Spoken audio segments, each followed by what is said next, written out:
everybody. Hopefully you're staying somewhat cool in this weather. It's been a hot couple. It's nice. It's been a hot couple days, at least for me. So I'm glad to hear some people are enjoying it, but it's been kind of hot. Not used to this level, but nice and cool in here, which is nice. So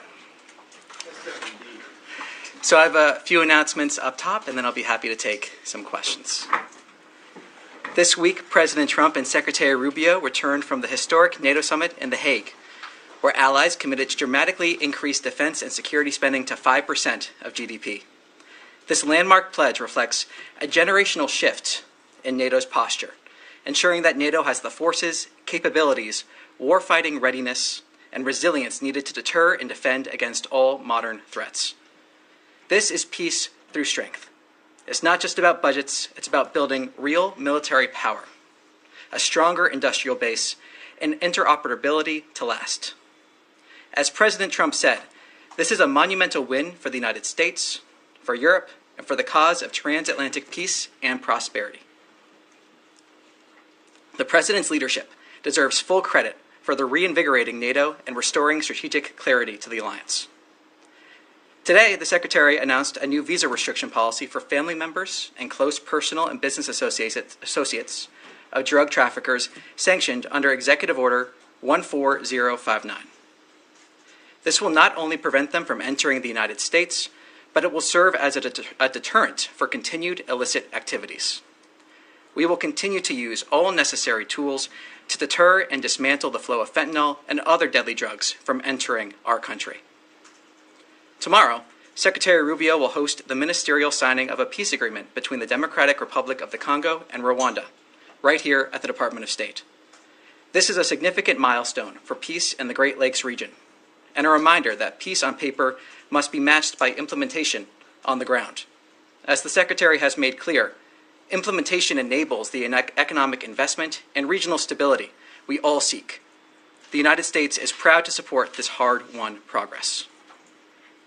And next week, Secretary Rubio will host foreign ministers from Australia, India, and Japan for the 2025 Quad Foreign Ministers meeting on July 1st in Washington, D.C. The Secretary's first diplomatic engagement was with the Quad, and next week's summit builds on that momentum to advance a free, open, and secure Indo-Pacific. This is what American leadership looks like: strength, peace, and prosperity. And with that, I'll take some questions. There's nothing on GHF? So what I can say on GHF, actually, anticipating this question. So what I can say is we have approved funding for $30 million to the Gaza Humanitarian Foundation. And we call on other countries to also support the GHF, the Gaza Humanitarian Foundation, and its critical work. A track record of distributing over 46 million meals distributed to date, all while preventing Hamas looting, is absolutely incredible and should be commended and supported. From day one, we said we are open to creative solutions that securely provide aid to those in Gaza and protects Israel. This support is simply the latest iteration of President Trump's and Secretary Rubio's pursuit of peace in the region. This is a technical question. Do you happen to know what account that money is coming from? At this point, I do not. I'll take it back and see if we can. All right, and then for something completely different, and I'll stop after this, just are you aware of any RIFs being issued today? At this time, I have nothing to announce on that front. I'm not aware of anything to that effect. Thank you. Yes. Hi, Tommy. I'll keep with the reorganization. So I'm just wondering, so you guys have the July 1st deadline for state reorg, right? There's an injunction by a federal judge that effectively blocks the department from implementing agency-wide layoffs. And there's SCOTUS potentially weighing on this. So can you tell us, if we don't hear from SCOTUS by July 1st, which is Tuesday, is the State Department still going to go ahead with reduction in force? Well, I'm not going to speculate and tell the future on hypotheticals, but I can tell you we have no plans here at the department to violate a court order. Right. So you're saying that if SCOTUS between now and July the 1st does not weigh in on this, then the July 1st deadline will inevitably be postponed? Well, my first answer stands, and I'm not going to speculate further on that. We have no plans here at the department to violate a court order. One more on this. We understand the Foreign Affairs Manual recently has been tweaked. to prepare for the foundation of the RIF procedures. This administration has eliminated DEI, and it said it's bringing back merit-based. However, we understand that some of the RIFs will depend on where a foreign service officer, for example, is working at the moment. And there are critics who are saying that that type of criteria basically ignores the years of knowledge, experience, language skills these officers have accumulated. So can you help us understand how this is going to be completely merit-based? Well, look, what I can say is from the beginning, as the Secretary has said, this reorganization is about making sure we're able to meet the challenges of the 21st century, being able to move at the speed of relevance, as the Secretary says. It's about empowering people instead of a bureaucracy. And I think it's also important to note the process of this from the beginning, a full transparency in this process, communicating with the American people, with Congress, from the very beginning on this. So the point of this reorganization is, again, to move at that speed of relevancy. Again, I'll stress that I don't want to speculate moving forward exactly on what may happen, but I think it's important to remember the track record of how we got here and the ultimate point of this and what the American people, I think, would expect when it comes to meeting those challenges that we face today. Thank you. Could I ask a follow-up, though? Yeah. If the point is to move at the speed of relevancy, would experience, language, and previous posts, wouldn't that play into consideration? Well, ultimately what we're seeing here is wanting to make sure the State Department is able to meet those challenges. That's been this whole process that's been communicated from the beginning to make sure we're effectively meeting those challenges. So you would take those into consideration?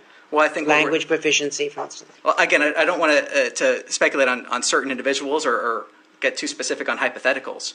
But what I can say, as the Secretary has said, is this reorganization is about making sure we're empowering people, not bureaucracy, that we're able to meet those challenges in an effective way. He has spoken to that routinely. He has spoken to that publicly. That's the point here, and I think the American people expect to see that. If I may, I also wanted to follow up on something that Matt raised on the GHF.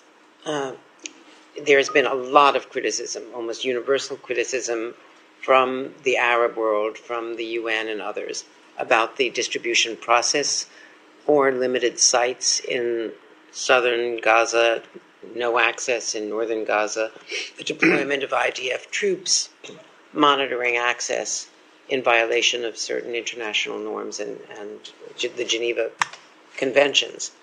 Can you tell us, as the U.S. is about to begin funding, whether they are expanding the sites to more sites so that they can equal what the World Food Program and others had done previously? Well, look, what I can say is, again, that 46 million meals distributed to date. That's something that should be applauded. We've talked about here in the past different distribution sites that have been opened, but I think this is an example of seeing that aid that has been distributed. And President Trump's commitment, Secretary Rubio implementing that vision here to get aid to the people of Gaza. So we're seeing those 46 million meals, and then we're seeing from there the fact that we're seeing this $30 million approved. But if I may, if you do the math, there are 2 million people in Gaza. If you figure that families have multiple children and that this process has been going on now for nearly a month, 46 million meals don't amount to feeding the population of Gaza. Well, it's 46 million meals that have been distributed. That is a positive thing. And we call on other countries to support the Gaza Humanitarian Foundation and its work as we have this $30 million that are approved. We're seeing the Gaza Humanitarian Foundation in line with President Trump's call to deliver aid in a way where it can't be looted by Hamas. We're seeing those creative solutions. We're seeing the fact that we have 46 million meals distributed. That is good news that we have those meals being distributed, and we call on other countries to join in supporting the GHF's work. Can I have a follow-up on that, please, Tommy? Okay. Every time there's been a distribution in some of those centers, there's been chaotic scenes, and according to the Palestinian sources, shots and people actually dying, heading towards these centers. Now, the Israeli army is saying it's investigating and all that, but it seems to be a pattern from the beginning. So do you have no issue with that whatsoever? What's your take on that? Well, there are two factors here. First, we refer you to the IDF on their investigations. Second, I would remind you that some of these reports are based in Hamas propaganda. So we have two factors here when it comes to some of these reports. Ultimately, we want to see aid reach the people of Gaza. The Gaza Humanitarian Foundation has delivered 46 million meals. We've seen that. We want to see that food being delivered. We see the $30 million approved. So that's what the story is here, moving to implement, get those creative solutions in there to make sure that the aid being distributed is not being looted by Hamas. And just to follow up on that, you said $30 million. Has that money actually been given to the foundation already? It's been to whom? It's been approved. That's as far as I can go on that front. Yes. Yeah, just to follow on what everyone is asking about, you say you want to see aid get into Gaza. Are you pushing the Israeli government to allow other groups into Gaza to distribute aid? Today, GHF was the only one allowed into the Strip. What we're pushing for is for other countries to join us in supporting the Gaza Humanitarian Foundation's work. But there are other groups who had been established and had methods that were able to distribute more widely before the restrictions of the Israeli government. So are you asking them to also lift these restrictions? What we're pushing for is for other countries to support the Gaza Humanitarian Foundation's work. The Gaza Humanitarian Foundation being able to deliver that aid without it being looted by Hamas. And again, that's about that creative solution that President Trump has said from the beginning. So we call on other countries to support the GHF in this. Yes. Thank you.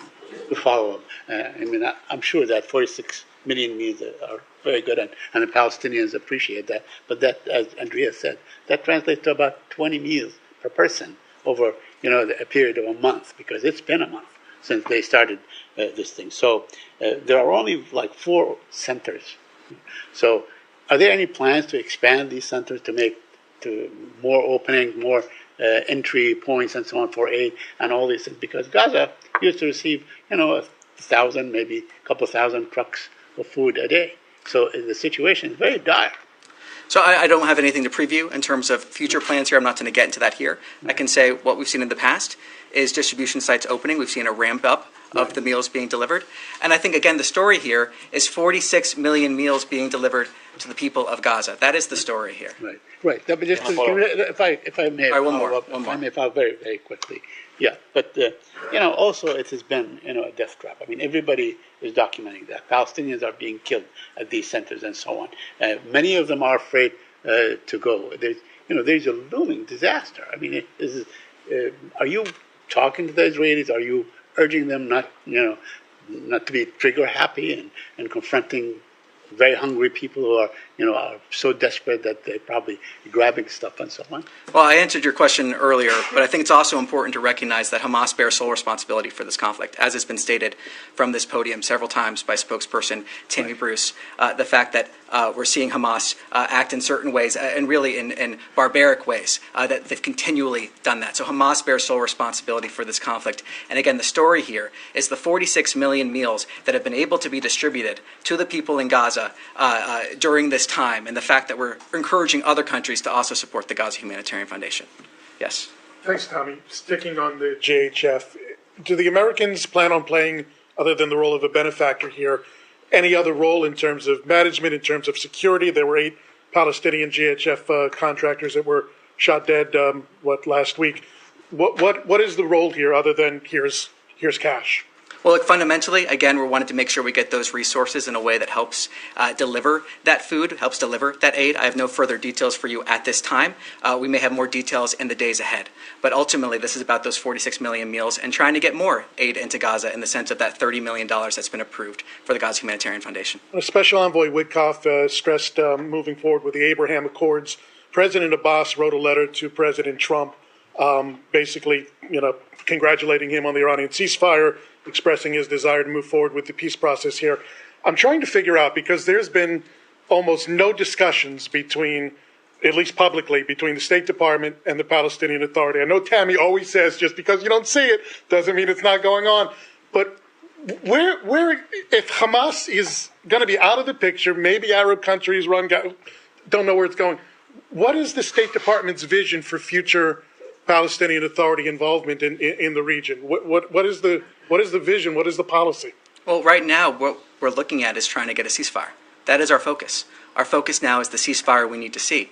Our focus is getting to that ceasefire, standing with Israel's right to defend itself, its right to protect itself. That's where we are currently. That's where our focus is. And that's where it's going to remain until we reach those goals. Yes. Hi, Tommy, I'm going to stick on this subject just for a little bit more. You keep saying that the story is the distribution of 40 plus million meals. we're trying to just point out all of the other multifaceted angles of what's going on here, given that the government is about to invest a lot of money into this. So I'm just wondering, like, why, again, to Jenny's question, does this mean the US government doesn't support the World Food Program trying to get into Gaza right now? If not, why not? We're just trying to get a clear answer on why is it just one organization and not the others? Well, as I just said, what this indicates is the fact that we have $30 million approved for the Gaza Humanitarian Foundation. That's what this indicates.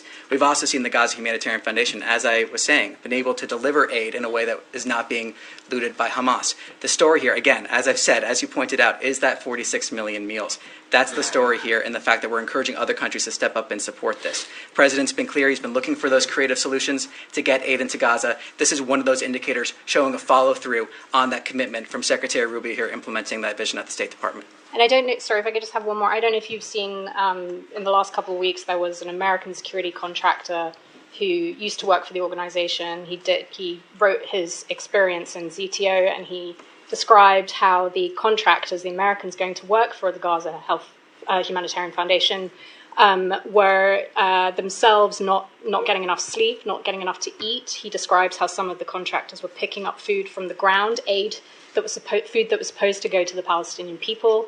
I'm just going to very quickly read this to you. He said, "We're telling crying women trying to pick up food for their families that they had to go, and they were looking at this food on the ground that they desperately needed, and they couldn't take it." He said it was absolutely horrific. So when you say the story is that they are getting millions of meals out, the other side of it is that there are many more people who are not getting food, and it's not enough food. And the security situation on the ground, other stories are starting to come out about people who are actually there. So do you have a comment on the experience of some of these contractors who you're about to fund? Well, every single one of these briefings, every single day, we have conversations about the situation in Gaza. Every single day, we have those conversations. And every single day, we've been working in terms of trying to figure out creative ways to get aid to the people of Gaza. Every single day, we've been working on that. The humanitarian situation, trying to address that. Every single day. And what we're seeing here is that $30 million commitment to this organization. That is what we're seeing. That is the commitment that President Trump laid out in terms of trying to get those creative solutions in there. So that's really what we're talking about here, that $30 million going to that organization, the 46 million meals. But of course, we're aware of what's happening in Gaza. That's part of why the president had this commitment to get aid in there, but also to get to that ceasefire, get to that peace, talking about long-term prosperity for everyone in the region. The fact that the people of Gaza have suffered tremendously under the hands of Hamas. The president has spoken about this continually, so has Secretary Rubio. So that's part of what we're seeing here, that $30 million to this foundation. And we encourage, as I said, other countries to also join in supporting this effort. Yes. Thank you, Tommy. On Iran, there's been some perhaps mixed messaging on the diplomatic outlook. The president has said he doesn't think a deal is necessary, but Special Envoy Witkoff said yesterday that he's hoping for a comprehensive peace agreement. If talks with Iran do indeed happen next week, as the president said they would, can you say what the goal would be for those discussions? Well, I refer you to my colleague Caroline. She spoke about this at the press briefing at the White House. One of the things that she said there was the goal of an Iranian meeting is to obtain long-standing peace in the region, and I have nothing further to add to her comments. So no nuclear agreement would that be necessary? Again, nothing to add in addition to my colleague Caroline's comments. Yes, sir. Yes. Yeah. No, right here. Yep. You. Thank you. Thanks, Tom. You mentioned Israeli army investigations into some of the food distribution incidents at these GHF sites.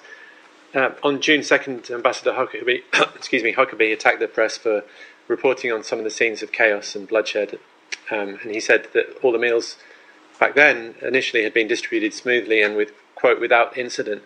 Will the ambassador amend his statement against the press if the Israeli army confirms that there had indeed been chaos and bloodshed at the aid distribution sites? Well, I'm not going to speculate on the future there. What I can say is, as refer you to my earlier answer about the two dynamics that we're dealing with. And then secondly, there's been some reporting from Israel today about what happens next, assuming there's a durable ceasefire that endures, including the US and Israel talking about bringing Syria and Saudi Arabia into the Abraham Accords, and that a peace plan could help Arab countries help administer Gaza if Hamas is removed. Are you able to talk about that at all, or describe the administration's next focus for the region? I'm not going to speculate. As I said, our focus remains on achieving that ceasefire. Yes. Today in Riyadh, there was a meeting between Saudi Foreign Prince Faisal bin Farhan and U.S. Special Envoy Tom Barak. Can you give us more details or read out about the meeting? Nothing to preview here. I'll take back your question and see if there's anything we're able to. And I have a follow-up about the GHF. You said that there are investigations. Or are you aware that there are investigations from the Israelis? Because you said that they are looting by Hamas, but we are seeing kids dying. So why they are using force when there are kids like just trying to get food that they are in dire need for? As I said, the humanitarian situation in Gaza is part of why we have seen the president call for creative solutions to get aid into Gaza. It's important to remember, though, that, as I said again, Hamas bears sole responsibility for this conflict. That is fundamental, and what we're seeing here is the president saying we need creative solutions to get aid into Gaza, and we're seeing $30 million approved to the Gaza Humanitarian Foundation in order to support those efforts. But there's force used next to kids who are in dire need of food. Why are the IDF using force and like bullets next to kids who are trying just to get some flour? Well, as I, again, refer you to my earlier answer of the two dynamics here. The fact that there are some examples, and the IDF has said publicly that they are investigating. I refer you to them on their investigation. Are you following this? But also that there are examples, where of Hamas propaganda. So there are two different dynamics here. I refer you to them on their question. Yes. Thank you. Yeah. Thank you, Tammy. Two questions. The Russian Defense Secretary Andrei Belousov announced that thousands of North Korean engineer corps would be sent to help rebuild Kursk. Kursk is Ukraine territory. Do you think this will be an issue between Russia and Ukraine in ceasefire talks? I'm sorry, could you repeat that one more time? I missed the first part of your question. First part, the Russian Defense Minister, Defense Secretary Belousov announced that thousands of North Korean engineer corps would be sent to help rebuild Kursk, Ukraine territories. So do you think this will be an issue between Russia and Ukraine in ceasefire talks? On the issue of North Korea support for Russia or vice versa, we've spoken to that multiple times from this podium. I refer you to those earlier comments from myself and spokesperson Bruce.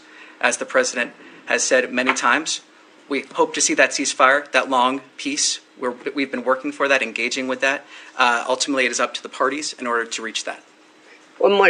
Do you know how much will the U.S. increase its defense cost sharing with South Korea, and when will you discuss this issue?